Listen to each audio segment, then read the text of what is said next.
The digital age, crimes can take on new and disturbing forms. The case of Ang v. Court of Appeals centers on Rustan Ang, who found himself at the heart of a legal storm after sending a highly inappropriate image to his former girlfriend, Irish Sagud. The image, delivered through a multimedia message service or MMS, showed a naked woman with Sagud's face digitally superimposed onto the body.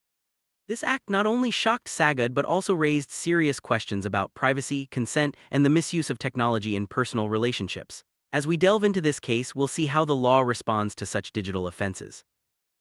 Rustan Ang's actions did not go unnoticed by the authorities. He was charged under the Anti-Violence Against Women and Their Children Act, also known as RA 9262. This law was designed to protect women and children from various forms of abuse, including psychological and emotional harm. By sending an obscene and manipulated image, Ang's conduct was considered a violation of Sagud's rights and dignity.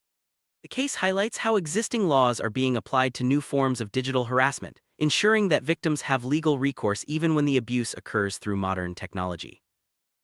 Ang v. Court of Appeals case serves as a powerful reminder of the responsibilities that come with digital communication.